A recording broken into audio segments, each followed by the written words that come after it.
Welcome to the new TMZ Live, where we bring you inside our newsroom as our staff chases down today's stories in real time.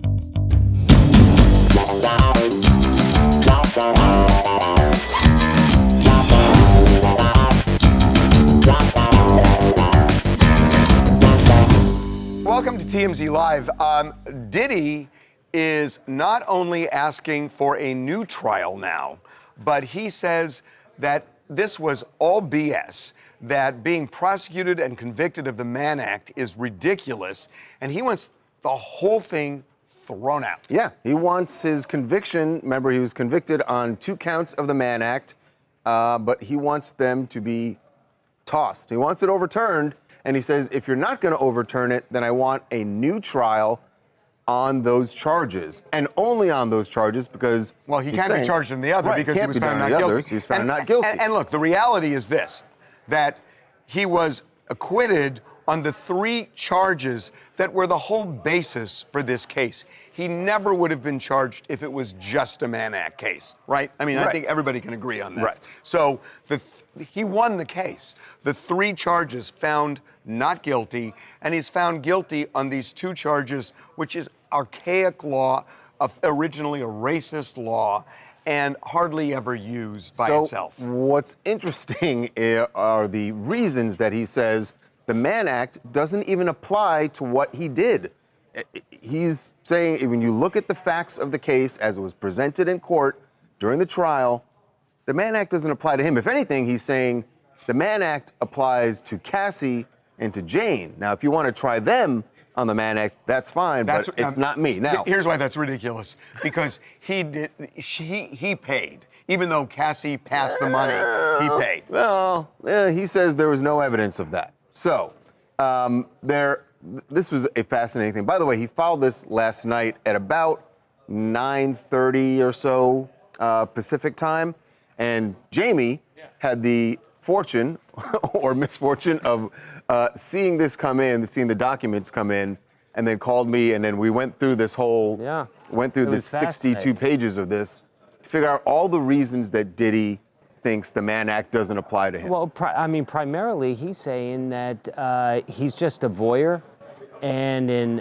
amateur pornographer, basically. And he didn't have sex. Yeah, and he didn't have sex with any of the male escorts. So he's saying all I did was watch the male escorts have sex with my former girlfriend. Which he says is basically a First Amendment right of freedom of expression. Exactly. And remember, we should remind people what the Mann Act actually says is that it is the transportation of individuals across state line for purposes of sex, or it's also been written as lewd or immoral purposes, but it's sex. Look, he's saying, I didn't have sex with anybody. He also points out in the documents, I didn't arrange any of their travel. I didn't arrange their travel. I didn't arrange the hotel. I didn't arrange compensation for them. That was always done by the women, by his girlfriends. This is very true, and I mean, that was the testimony anyway. No, his assistant testified that he had booked hotels. So yeah, but look, let's talk about what this is really about.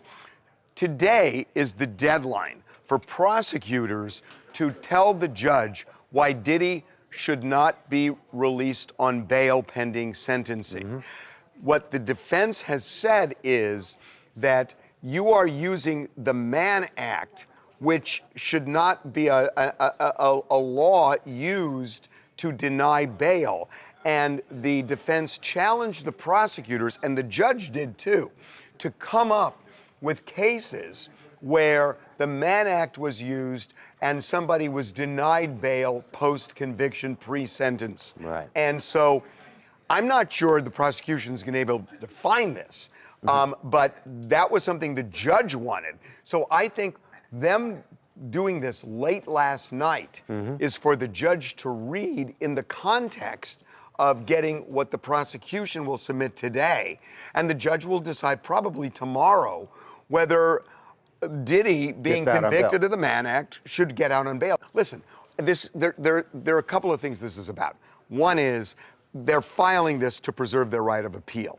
So that's one of the things that they file a 60-page document, and it's basically saying here are all the things that were wrong about the trial, and that's to preserve the right of appeal if it ends that way.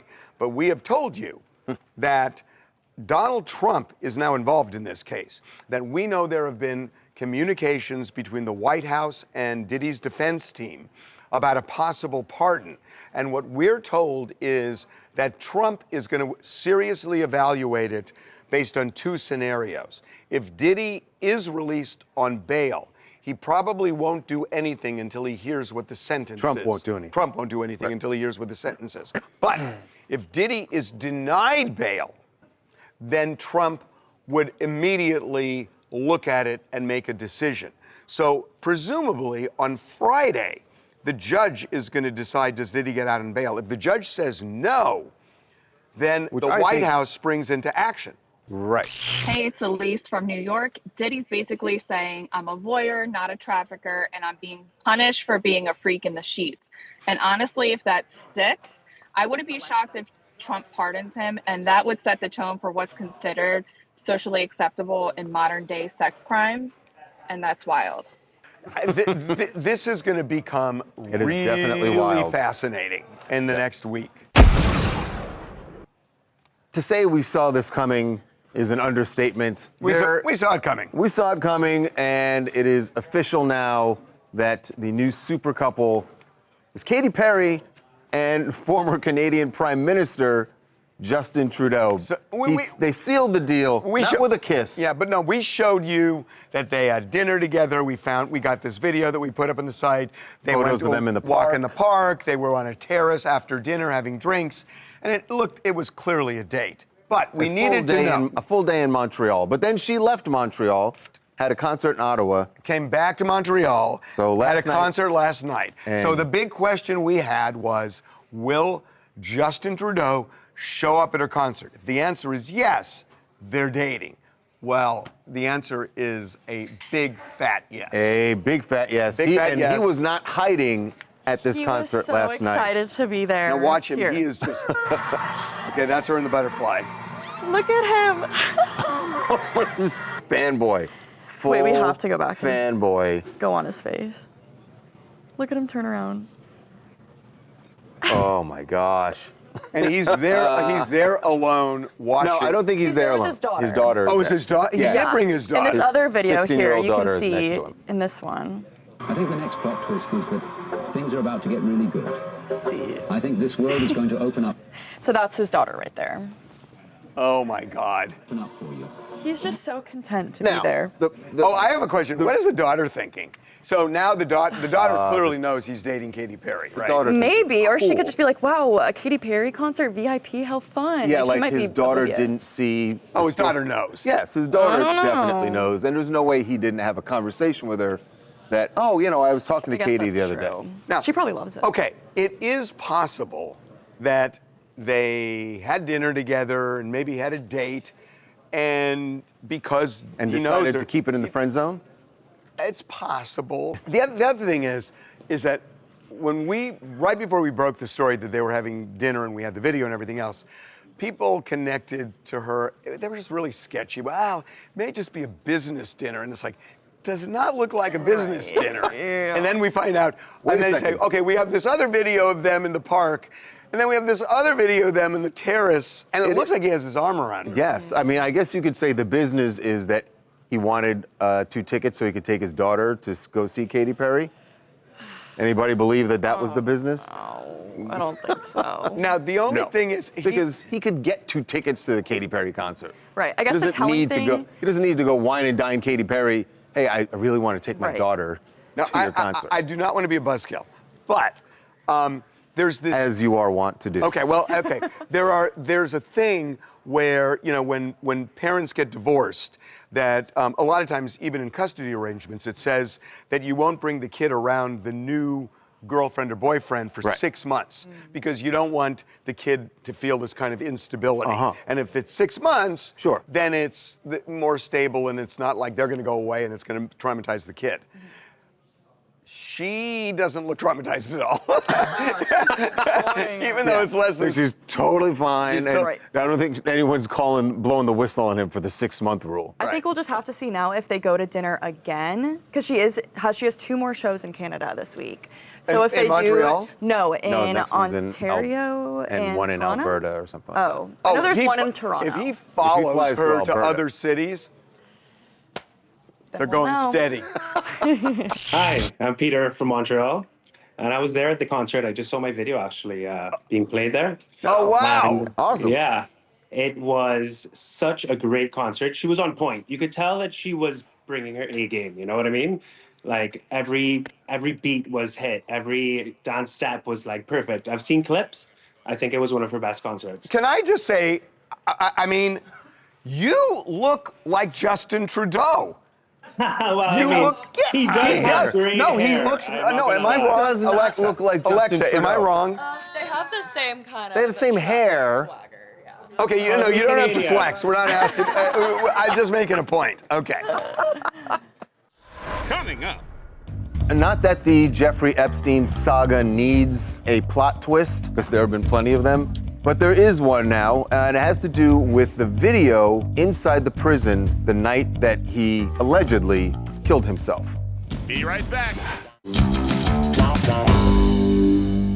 Not that the Jeffrey Epstein saga needs a plot twist, because there have been plenty of them, but there is one now, and it has to do with the video inside the prison the night that he allegedly killed himself. It's so funny we're saying allegedly. I know. I mean, Because everyone, there's the an FBI official has said, there's an official cause of death, and people just aren't buying official it. cause of death. The FBI director, who himself was questioning Jeffrey Epstein's cause of death, has said yes, he indeed died by suicide. But we say alleged now people because aren't buying it. they They're don't not buying buy it partly because there's a gap in the video the night he died, which nobody knew about and nobody can explain. And now there is something else in the video that is definitely mysterious. Does it have to do with his death? Well, we're going to show you the video, and then you guys got to you see can this. decide. Here's the video. What I want you to focus on. Here's the timestamp. This is August 9th, 2019, the night before he was found hanged in his cell. He was found the next morning at 6:30 in the morning. So look at this video and focus up here. It's 10:30 at night. It's 10:30 at night. Watch focus up right there. here. Okay, there, you saw it. That orange see the thing, orange it thing looks moving? like an orange jumpsuit. Let's wind it back a little bit. That's right. That is the orange blob that comes into the screen. It looks like an orange right jumpsuit. there. You see it? So there's movement. There's no doubt that's movement. Something's that's not a glitch moving in the video. You're in a prison. It's orange, so most likely It's an orange jumpsuit. it's an orange jumpsuit. So somebody is back there moving. That's right. And there's a staircase back there, right? And the reason said this is someone carrying linens. This is a prison official carrying linens to another cell. Others have said it's just an orange jumpsuit. A prisoner could have put on the orange jumpsuit, disguised themselves, and gone and did something bad to Jeffrey The point Epstein. is, that's the idea. right, that there possibly was a prisoner walking toward Jeffrey Epstein's cell. Or can I, bad intentions. can I go full conspiracy? Yes. A Or guard. someone wearing an orange jumpsuit who was not actually an inmate walking toward the cell. Right. It could be all of these. And this is what the internet does, because you said the gap is what they were focused on first, but now they're just tearing apart the video frame by frame. This is what was released. So this is official part of the record. And the reason You it was see something. and the reason it was released is they're saying, look, there's nothing. So they release it saying, look, there's nothing. And then all of a sudden people look, Everybody and there's a starts- gap where, Wired is saying it's not just a 1 minute gap, it's a 3 minute gap.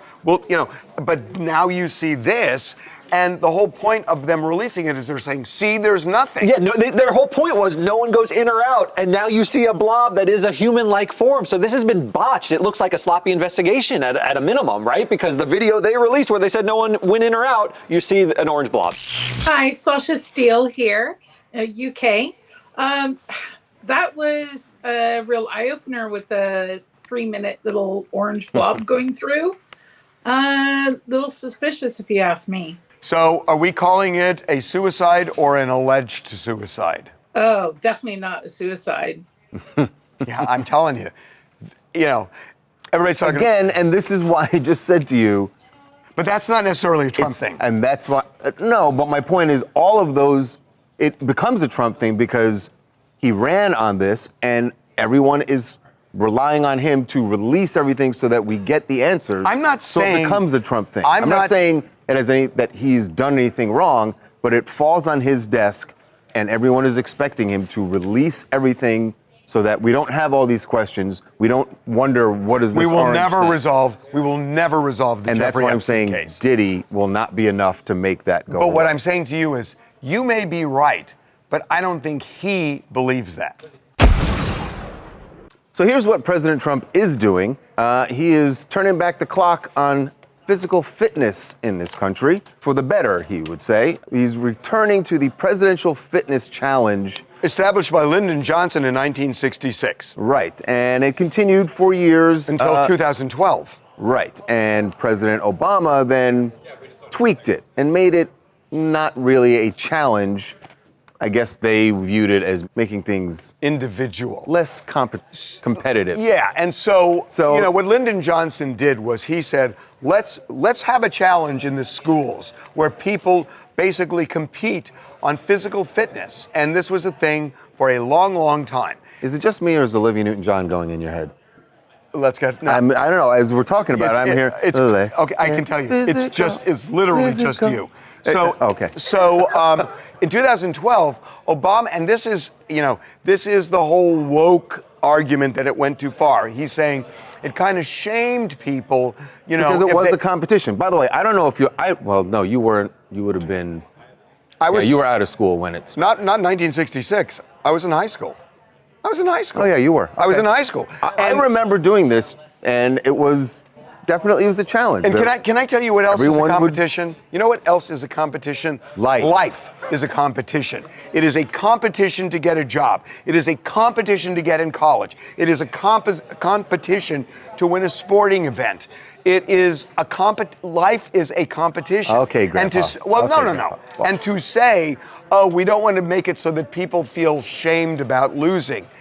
You've got to have that. You've got to be able to absorb that in order to survive in life. That's why I think it was a big mistake to take it away. So President Trump has some athletes and former athletes with him to usher in this new era. Bryson DeChambeau, the pro golfer. Triple H, pro wrestler. Also Harrison Butker, the Kansas City Chiefs kicker. Controversial Chiefs kicker. They all have something in common. Controversial. And then there's your boy, Lawrence Taylor. But it's not about who we appointed. It's about the principle of and this is the right decision. Whether you're Republican, a Democrat, an independent, does not matter. This, first of all, it promotes physical health. It instills positive It's about fitness performance, not about growth and health. How is it not about how? It's about how they perform, and they grade you as fit or unfit. But that's rather than why not? Why not? No, because you can be unhealthy and perform well by doing like drugs or whatever. That means you're unhealthy, but you're performing well. So what you're doing is you're letting the exception swallow the rule. Wait.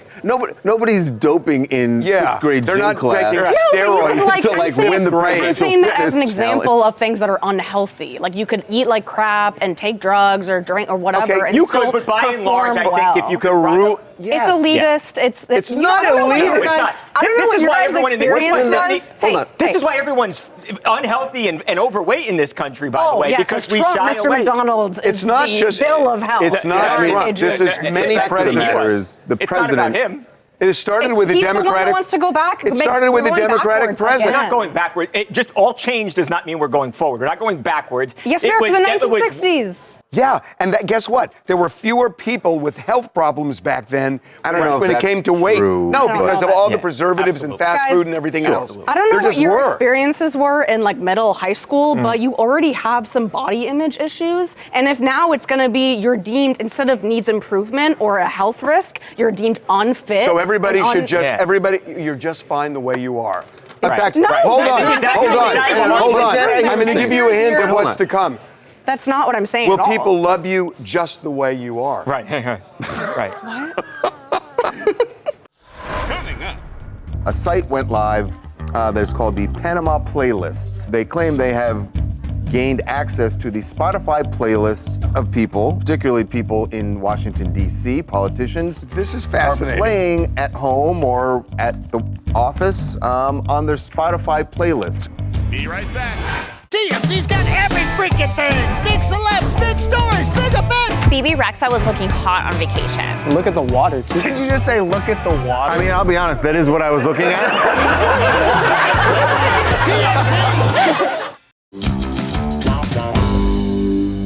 Welcome back to TMZ Live. You ever wondered what J.D. Vance is playing at home when he's making dinner? All the time. Yeah. Well, I never have, but someone wanted to know, and they started a site that they believe they have now revealed what a lot of people, particularly people in Washington, D.C., politicians, this is fascinating, are playing at home or at the office on their Spotify playlist. So hold on, before we tell you, do you think J.D. Vance is more into the Rolling Stones, the Backstreet Boys, or the Eagles? What do you think? Rolling Stones, Backstreet Boys, or the Eagles? Guess what? I think you're wrong. You're probably wrong, because yes, it's the Backstreet Boys, among others. So, this is a site went live that is called the Panama Playlists.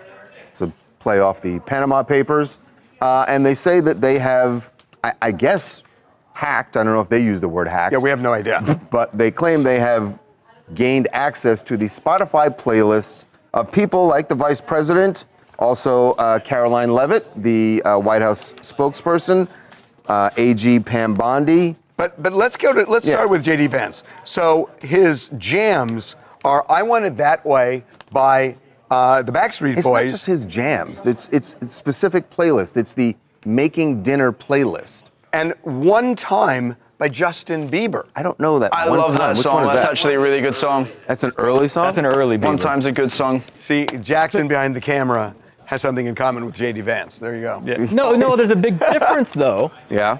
Jackson was a kid when that song came out. J.D. Vance was in his mid-20s. Yeah, it's a very nostalgic song for me. Yeah, that's what I find interesting about this. It is not, it's mostly conservative politicians, but I don't think there's anything political. There's certainly well, there is with Pam Bondi. Yeah. Hands to myself. And Caroline when you're handling the Epstein case. True. But it's an insight to a person by what they listen to.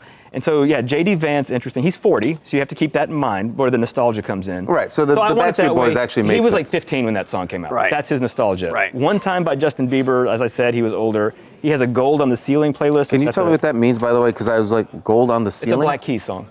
Oh, okay. But the weird thing is, What Makes You Beautiful by One Direction's on that list. So he likes Backstreet Boys, One Direction, Justin Bieber. Boy bands and teen pop seem to be in his wheelhouse. I mean, that's... And I thought maybe... Oh, I totally buy that. And I thought maybe, he's got kids. His oldest kid was born in 2017 after all of those songs came out. That's not that's not what it is. Pam Bondi, I mean, I hate to say this, it's a very basic white girl. Hot in Here by Nelly, Hello by Adele, I Got a Feeling, Black Eyed Peas, Selena Gomez, Rick Astley, Never Gonna Give You Up. This is music for people who don't like music. God, it really is. And then Caroline Leavitt.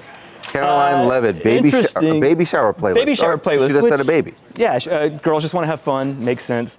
Run the World Girls by Beyonce, who the Trump administration now is saying they want to investigate for allegedly taking money to perform for Kamala Harris. Right. So if Beyonce has to pay money out for anything, Caroline Leavitt's contributing to the funds. I'm in Los Angeles, and I love Panama Playlists and getting to see some of the deeper details of these people's lives. I mean, for example, if they're a dude, do they listen to music by women ever? It doesn't surprise me that it looks like J.D. Vance doesn't, but I'm pleasantly surprised to see that Sam Altman seems like he does. I love the surfboard. Listen, it's beginner surfboard. It's wide, it's thick, so, I'm learning. Beginner mindset, yeah? It's cool. Coming up. The Billy Joel documentary, And So It Goes, is phenomenal. It is the best documentary I could think of ever seen. How do you put together, really, a murderer's row of talent? You look at Billy's career, he's held in such high regard with his contemporary. They all respect him and respect his artistry. Be right back.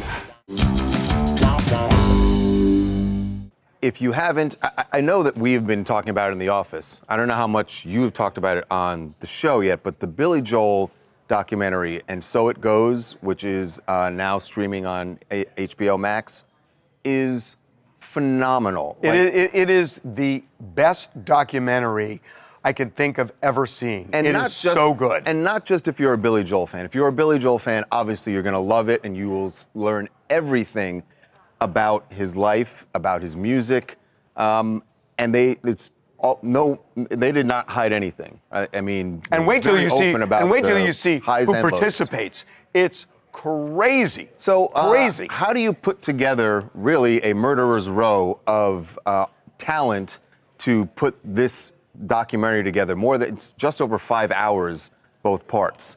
The man who did it is a man who was very, very close to Billy Joel for decades now. His name is Steve Cohen. If you've seen the documentary, he is in the documentary as well, but he is one of the executive producers. Steve Cohen, we should tell you, is an Emmy Award winner. He has worked with Elton John, Mariah, the Eagles, Lenny Kravitz, Justin Timberlake, and of course, Billy Joel for decades. And he is joining us now to talk about this incredible documentary that he put together. Steve, welcome to TMZ Live. Hey, guys. So I have got to check myself from gushing, but I'm just so blown away by it. I got to tell you, on so many levels, this was amazing. But the people you got on this, even just fleeting appearances with Paul McCartney, Sting, Bruce Don Springsteen, Henley, Bruce Springsteen, just on and on. And by the way, and Nas, I was watching it, and it's like, and Nas really clearly had he was great. A lot of love and an admiration for Billy Joel, which I did not see coming. But tell us how you put this together.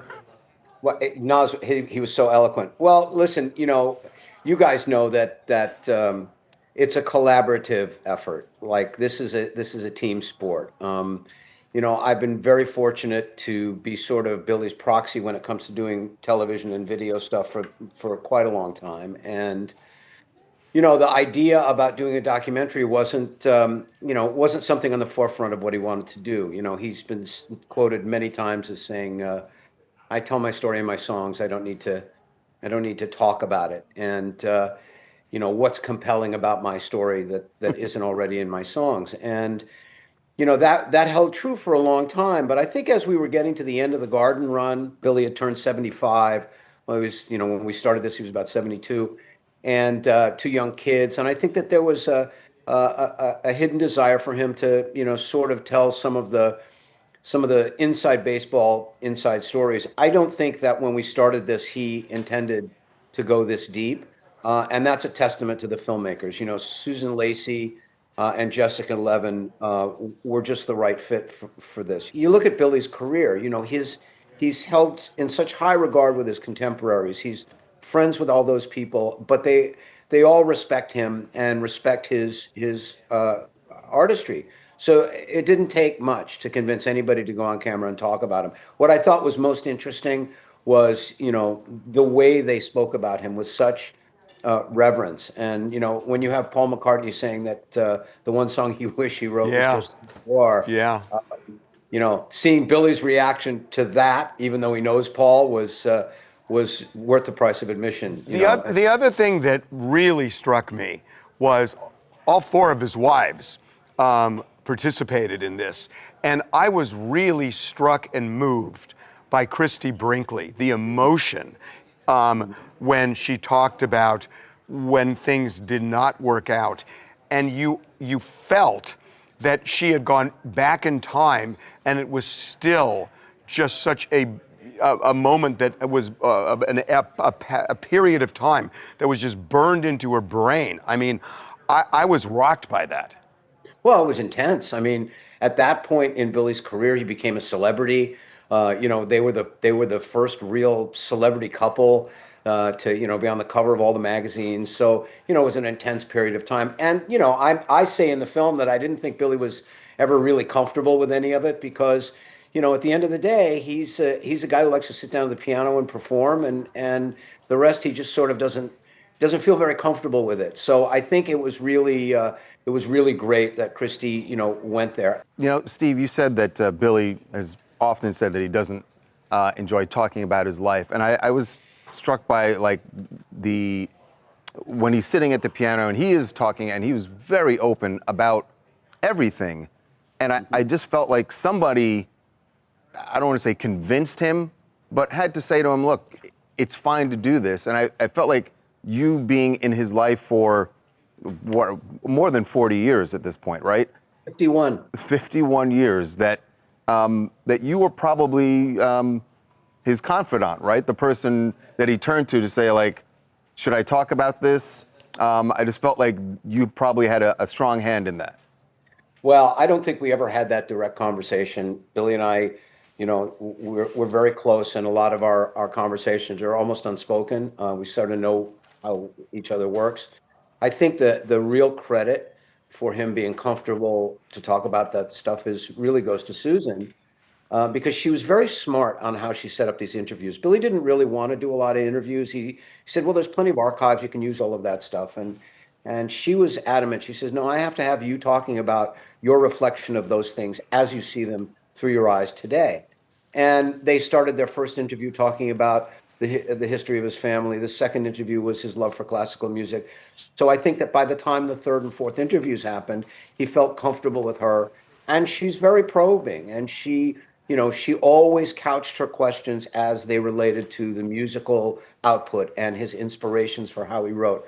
So I think it was a great symbiotic relationship. I got to ask you about the way you wrapped up the entire documentary, because I'll say I was in tears watching this moment. It was amazing. And as you said, you've been with Billy for 51 years.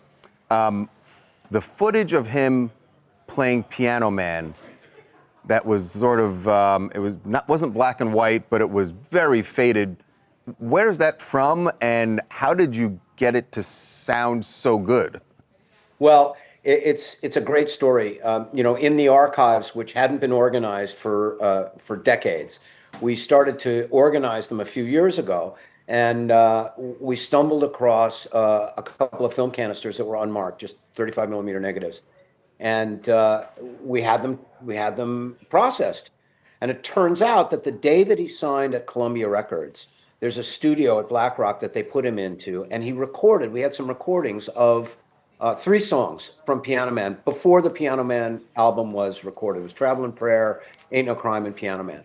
But what we didn't know is that they were rolling cameras, and we got 2 of those on tape or on film. Traveling Prayer, which is in part 1, but the performance of Piano Man was unbelievable, because if you look, it was before he recorded it. There's no harmonica. Yeah, right. That is Billy Joel after he wrote Piano Man, maybe a year away from actually being in that piano bar and experiencing, those experiences that turned into that song. And finally, how is his health? I know he's been struggling with this kind of water in the brain issue that he's dealing with, and he stopped Madison Square Garden. How is his health doing now? And is it possible he'll go back to MSG? Well, the first part of the question is he's doing great. He's doing what the doctors tell him to do, and he's treating this condition, and it's getting better. He feels better every day. We stay in touch, so I get to check in. He's doing really well. It's a funny question that I get asked a lot about. Are we going to go back out on the road? Are we going to play again? And my answer to that is I don't know. I hope so. Like, I close my eyes at night and I think, what would be the greatest gift would be to walk back on stage at Madison Square Garden, and for me to be at the front of house and turning the house lights out and doing another show. Most importantly is his health. He's with his family now. I know him. If he feels like he wants to do it, he's going to do it. So fingers crossed. I know the fans would love it. Certainly all of us in the organization, the band would love it. But let him get better and see how he feels. Well, congratulations. Congrats, Steve. This was a gift, hopefully to millions of people, because it's just incredible. Thank you. Thank you very much. All right. Appreciate it. Thanks, Steve. Coming up. Sophie Cunningham, Caitlin Clark's teammate, she's just firing. We've seen what she's done to defend Caitlin on the court. Yeah. Now she's doing it with her words. Be right back. Sophie Cunningham, Caitlin Clark's teammate, she's just firing at people who say that. Yes. So Sophie, so for catch-up people who don't watch the WNBA, Sophie Cunningham, Indiana Fever, is kind of seen as Caitlyn's like bodyguard on the court. Right. She's like her hype woman, bodyguard. You know, a lot of people, Charles, have said the other women in the league are beating up Caitlin Clark. No one is stuck up for her. And then Sophie finally came over. She got someone in the headlock. Yeah, she was like kicking ass out there. So we've seen what she's done to defend Caitlyn on the court. Yeah. Now she's doing it with her words. It literally like pisses me off when people are like, she's not the face of the league. Who would be? What? Sabrina? No. No, there's really good, well-known people in our league. I'm not discrediting them. Like, we have a lot of badasses in our league. Yeah. Like, hell yeah to that. I'm all for that. But when people try to argue that she's not the face of our league, or if our league would be where we're at without her, you're dumb as shit. Yeah. You're literally dumb as She's right. Absolutely. She's totally right. I don't even know how you could argue it. Well, because there are people who argue it. But I think it's out of I think it's out of jealousy. The people who argue it, let's say the people who argue it are people in the league who don't want Caitlyn to be the only one who's getting shine here. I don't think it's racism. People have said it's racism. I don't think it's racism. I don't think it's that either. It's jealousy. That's what I think. I am a little concerned here that why the hell did you two get chairs and I didn't? Now that. Okay. Okay. We're going to end that right now. Hi, this is April from the ATL. So, Caitlin Clark's game is great, but I would say that she's not the face of the league.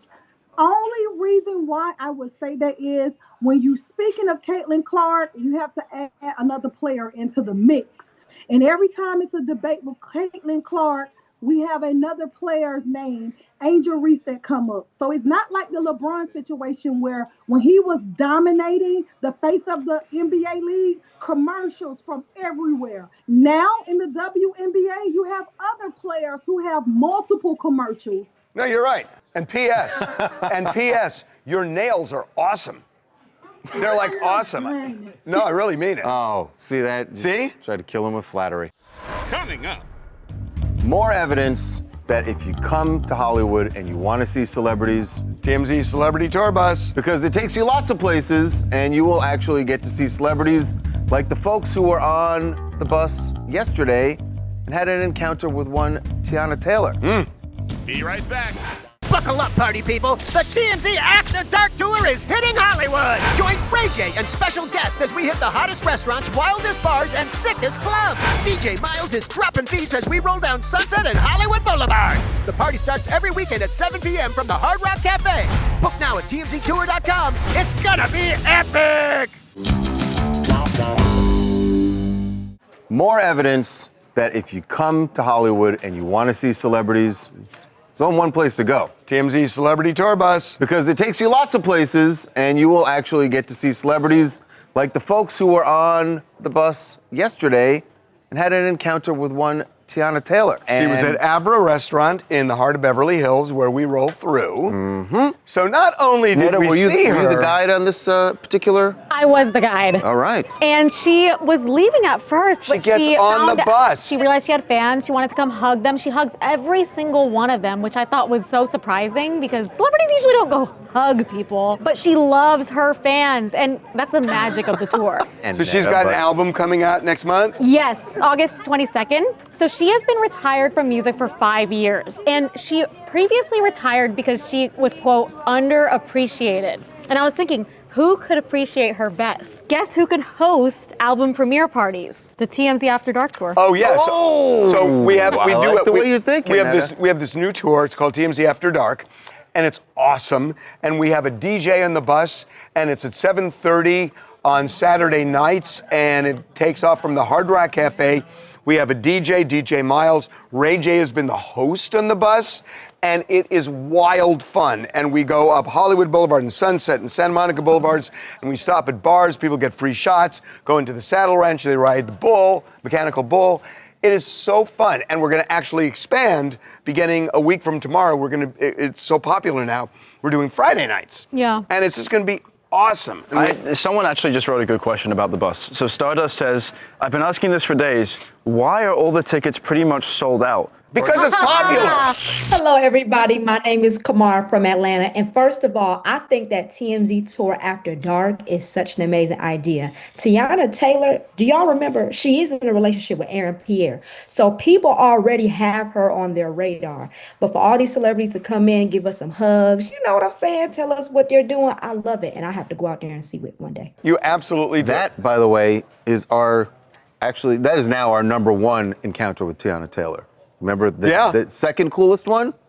Here. Right here. She right shot here. a music video. Yep. In our back. In our parking lot. And they found a rattlesnake afterwards. Yes. Well, the bass was pounding out there. Snakes were running out of the ground. Coming up. What we're about to show you, you probably won't think is a good thing, because if you're a Jason Momoa fan... So that's Jason Momoa, with a great beard, I might add. Great beard. Until... But I hate it. Be right back.